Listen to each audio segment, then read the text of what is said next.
Томас Эдисон придумал, как записать человеческую речь, представив миру фонограф, работая над двумя другими проектами – телеграфом и телефоном.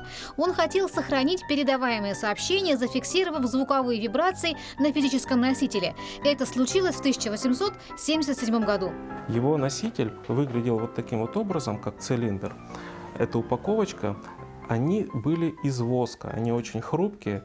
И запись на них точно таким же способом, по сути, как и на пластинках производилась. Он крутился, и с них воспроизводилась запись.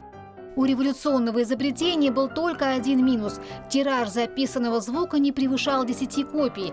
Эту проблему решил Эмиль Берлинер. Усовершенствовав аппарат Эдисона, он изобрел граммофон, запись для которого делали на дисках-пластинках. Они были недорогими и выпускались большими тиражами. А что еще нужно для счастья меломана? Кстати, фирма Эдисона не осталась в стороне от прогресса и, отказавшись от звуковых валиков, тоже стала выпускать пластинки. Обратите внимание на толщину. На камеру это, конечно, сложно передать, но бывали пластинки толщиной до 1 сантиметра. Причем вот эта пластинка – это производство как раз фабрики Томаса Эдисона. То есть он долго производил фонографические валики, но потом понял, что все-таки они устаревают и надо переходить на выпуск пластинок. Но стараясь выделиться, опять же, он выпускал пластинки нестандартные. Во-первых, необычной толщины. Во-вторых, запись в них называлась вертикальная. То есть если попытаться ее проиграть на обычном проигрывателе, звук будет очень тихий и искаженный, то есть практически не разобрать. То есть там специальная должна была мембрана. Изобретение Берлинера породило настоящий граммофонный бум. К 1907 году только в России было продано около 500 000 граммофонов. Их производили несколько фирм. А в 1913 году компания Патте совершила очередную техническую революцию, явив миру патефон. Он мгновенно вытеснил граммофон во всем мире. Но, пожалуй, лишь в Советском Союзе его полюбили всерьез и надолго. У нас патефоны собирали из недорогих комплектующих. Их выпускали миллионами. Приметой 30-х, 40-х, до 50-х годов стали танцы под патефон, который выставлялся на окне. И все собравшиеся во дворе танцевали под его, как многим казалось, волшебные звуки. Певец и композитор Вадим Козин был одним из тех, чей голос звучал повсеместно. Его танго «Давай пожмем друг другу руки» было самой продаваемой записью в конце 30-х годов. Вот это оригинальная пластинка 1937 года с этой песней.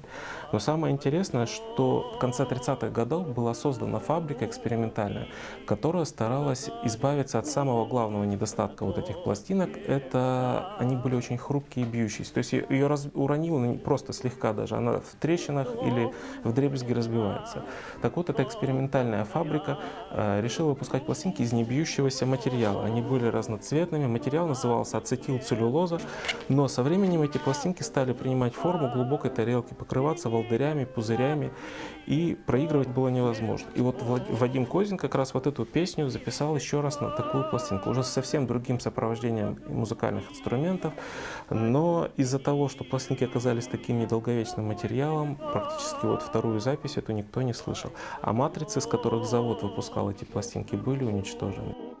Историки до сих пор спорят о причинах популярности песни «Мурка» с 30-х годов. Ее с удовольствием пели молодые рабочие и хорошо знала интеллигенция. Ее охотно исполняли и записывали любимые публикой звезды эмигрантской и подпольной советской эстрады. И хотя песню запрещали, оригинальные пластинки с середины 20 века встречаются в собраниях коллекционеров. Эта песня, к примеру, была уже в нашем известном варианте записана в 1937 году, и эта пластинка была запрещена в Советском Союзе. Исполняется она на русском языке, был очень популярный певец, звали его Константин Тарасович Сокольский.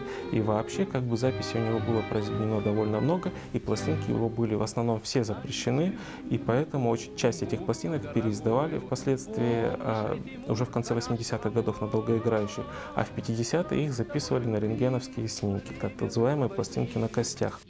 Иногда старинные пластинки преподносят сюрпризы коллекционерам.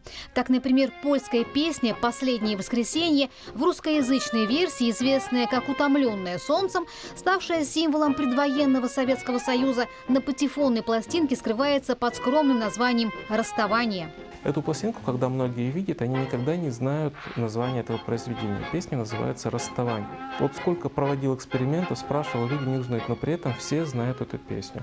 Стоит сказать название первой строчки этой песни. Это 1937 год, и песня называется «Утомленное солнцем, нежно с морем прощалась». То есть в оригинале она называлась «Расставание». Патефон довольно долго царил в домах СССР. Утешая и украшая быт советских людей, он был свидетелем жизни миллионов, и много позже музыка, записанная на тонкий черный диск, стала звуком эпохи, памятью поколений. Евгения Панина, Василий Вишнев, Алексей Леоненко, Россия-24. В этот час ты призналась, что нет любви.